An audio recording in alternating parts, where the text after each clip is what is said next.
how odd it is to once again be going places and to feel like, is this like 2019? Is this like 2023? Will this last? One of the things that you said to me when we were in Santa Barbara. So we were in Santa Barbara. We were invited to go by Bishop Robert Barron, who has a podcast and a YouTube channel. You know, he and his people. He is a Catholic bishop in, gosh, I hope I get this right, the Archdiocese of Los Angeles, I believe, who's based in Santa Barbara, and who has been basically trying to get the word out and to interact with people, not just who are already in the fold, with a YouTube channel from the very early days of YouTube. And we had, you know, off camera, we had some really wonderful conversations with him and some of the people whom he works with. But he had us on his show, Word on Fire. Word on Fire? Words on Fire. Word on Fire. And it was remarkable. I can say that if you got the description of his position in the church incorrect, I'm pretty sure he will forgive you. I can't tell you how I know that, but it's a sense that I have about him. Yeah, he's an extraordinary man. He really is. And my internet has stopped working. That's a really good moment for that to happen. We also spent an extra day down there. You know, we could have flown down and just had dinner and spent the night and gone to his studio. And then, you know, we had lunch. We had lunch with him as well and then flown right back. But we actually spent an extra day. So we got to see a little bit of Santa Barbara, which I went to UCSB briefly, you know, for a couple years right at the beginning of my college experience. But UCSB is 12 miles or so outside of Santa Barbara, and Santa Barbara is itself a very fancy little enclave in Southern California, but far enough outside of LA to really have reminded us almost not at all of LA. Yeah. It's like what LA wants to be. Yeah, it's really, I mean, you know, there's the vegetation on the hills, which is reminiscent, but I really find almost nothing about it similar to the feeling of LA. But one of the things you said was it felt like a lot of the people were missing. Yeah, and so now I've had a couple of trips, and I'm, you know, it's hard to separate because two things have happened. One, the population has been through something. We've all been through something together, and then you and I have been through something that most people don't have an inkling of, weren't, you know, on the wrong end of, and all of that. And so, you know, one has to separate. How is the feeling that is so different here about what's here? Is it about me? What exactly is that? But there is I would say for me, it has been delightful, eerie, and poignant all at the same time, right? To travel again, to see places you haven't been before. And I can't say, but I feel like this is some sort of, you know, an intermission, right, between acts of something, which makes it all the more poignant because, you know, to the extent that we have just discovered how disconnected we can become from each other, how, you know, borders that never mattered before, like the Canadian border to an American citizen, suddenly become impenetrable, right? And if you're Canadian and are unvaccinated, you are still denied many of your rights. Right. And so I feel a couple things. One, I feel that we are traveling in a transformed world, right? And that, you know, I almost felt people are traumatized. They're very relieved. You know, every so often you meet somebody who's been tortured, right? And they're out. And you think, you know, you hear the stories of what they went through and you think, I just don't even know how a person processes that. But it is evident that a person can process it and they can live again and they can have joy and they can laugh and all of those things, but they are never the same, right? You've seen what can be done to you.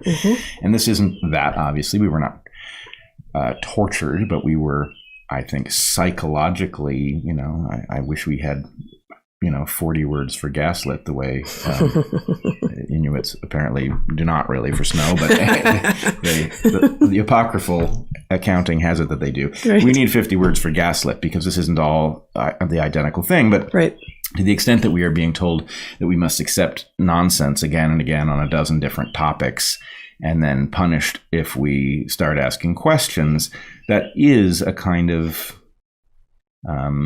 it is a traumatizing phenomenon. And I believe one can feel it as you travel someplace. There's a tentativeness about people living. Yes, I absolutely agree. And it's actually one of the things that was so remarkable about Bishop Barron and all of the people whom he is working with on his team, that, we were invited there as evolutionary biologists to a group of people who have explicit faith, for whom faith is absolutely central in their lives, and went in knowing that on this point we do not see the world through the same lens. But on so many other points we do, and that the one point on which could be construed as utterly fundamental, actually does not preclude us from conversing and agreeing and coming to have great respect and admiration for one another on so many other points. As in fact, I think we did reveal in the conversation, certainly in the conversations that we had off camera, but I hope in the conversation that we had on camera as well. Yeah, I think it's really, a lot has been lost recently, but this is one of the things that has been, I think, achieved largely in the last 5 years. There is a way, and I hope that we have significantly contributed to this. I think that may be the case, and that's part of why, we've been invited to talk to people such as Bishop Barron. But there is a recognition amongst, especially people on the religious side, that it doesn't have to be that those on the scientific side are the enemy. And in fact, there's a great deal of reason to think that that's not the case at all, right? And it just involves, let's put it this way: when we talk about metaphorical truth, we are saying something that could be read hostily. If you were if you were of a mindset to view that as an accusation, you certainly could. On the other hand, if you have, a broad, and I think almost all thinking religious people have to have a somewhat broad mindset, because they're living under circumstances that don't look anything like the circumstances described in their texts. And so, there's a profound question in that. Did God intend you to live by rules that made a lot of sense in, an ancient world in which nobody spoke the language you speak? Or is there some amount of flexibility? Is the church a living entity because it has to be in order to adjust the religious doctrine for the modern world? And so what that means is not that we come to agreement, but it's like, sometimes people ask us, they never say it in these terms, but it's sort of like,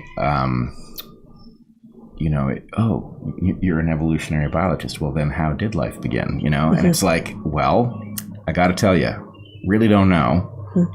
There are some things that make more sense and some things that make less sense, but that's one of those things that we might just never find out because there's not a whole lot of evidence. The evidence is very indirect that it has persisted for 3.5 billion years.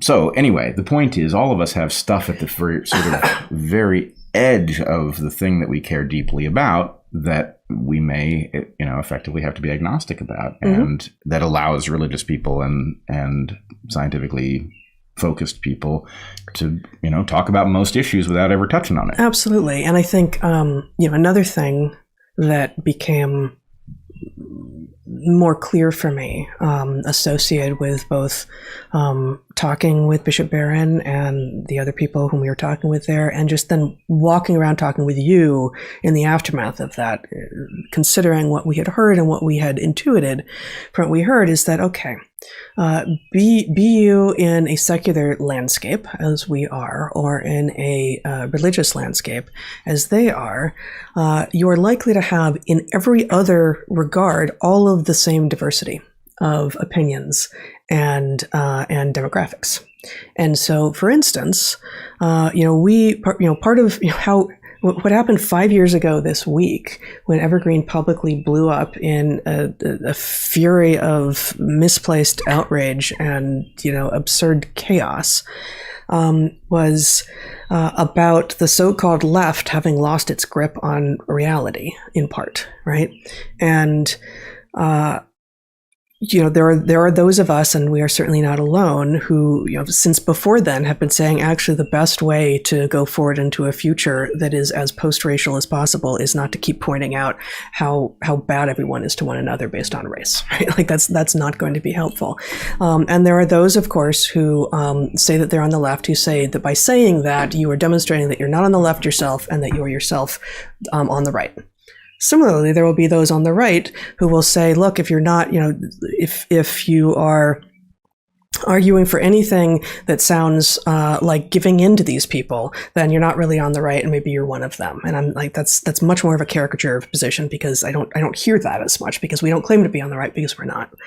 But I get the sense that within the religious community, there are hard right and hard left, and woke Catholics exist, and very conservative Catholics exist, and there are tensions pulling people in both directions there, just as there are for those of us who don't exist within the religious context, but are sort of in the wider world. And so, the fight against woke ideology in favor of an actual liberal understanding of the world is not constrained to being one of either an explicit religious or an explicitly non-religious context. And that is part of the lesson of talking to people who would appear to have some fundamental difference with you, is where you find all the other commonalities and all the other ways that you can actually cross lines and find ways to talk to them. Now, that description suggests something to me that I have not considered before. I'm sort of surprised, because thematically it's very much like many thoughts that I've expressed. But I'm feeling at this moment, if you take our description of much of the orthodoxy that accompanied the COVID pandemic, and which we have described it as medically woke. Yep.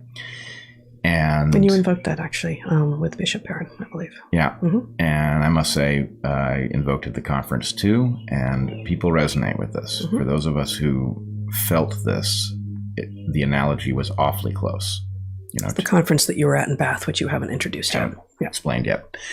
But in any case, the question is, in one way, woke is a kind of contagion, and medically woke is a kind of contagion. Right? It is a set of ideas that spread horizontally for reasons that are not about the reality of what's being described. Okay? Contagious, mimetic, cluster of ideas and assumptions. But I guess the question is, all right, if you have two earth-transforming contagions like this that come in quick succession, it raises the possibility that these things are downstream of a change in the rules, a loss of immunity, actually, that would allow such things to catch on where they would have been tamped down by normal homeostatic processes in your culture beforehand. And I guess you could phrase that as a change in the rules, or a release on the idea that rules are a good idea.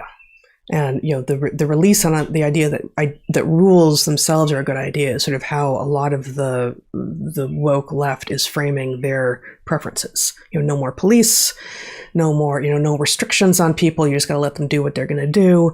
But it's not libertarian. It's the opposite. That's the confusing thing about it. It is the suspension of those rules, and it is the imposition of these rules generated by some undemocratic, anti-democratic, anti-analytical mechanism that defines the thing, right? It's like suddenly you don't have free speech, censorship is good, right? And what will be censored is now the result of some murky process inside some corporation that happens completely arbitrarily, and not only are say our truth or suffer the consequences. Yes, or certain people can say certain things, but other people can't say those same things. I mean, it's just some sort of impossibly baroque set of new rules that their defining characteristic is that they're never spelled out so that you could even follow them if you wanted to. Right? Or often there are mutually exclusive sets of rules, which you have to be one of the chosen ones in order to use these ones. But if you're the riffraff, then you're restricted to these. And those who would make jokes about recognizing hypocrisy are, of course, Nazis or something. Right. But it is, I guess the question is, it was supposed to be the case that if you were going to have a major change in the way we governed ourselves, you would have to talk about it. You would have to convince a certain number of people that it was a good idea so that the change that was necessary was made, and then good or bad, the new thing would happen. And now it is all bypassed that process, right? And it's like, you know, I'm constantly struck by the fact that I go into, you know, the DMV and I'm asked my sex and there are only 2 choices, and that works pretty well for me. But I thought I was told pretty well.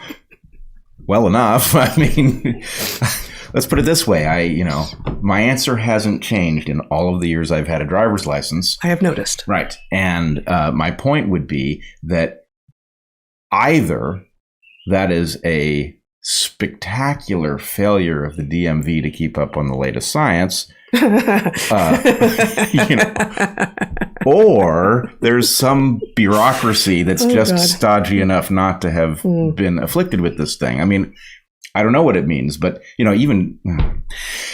Go on. No, I want to hear this.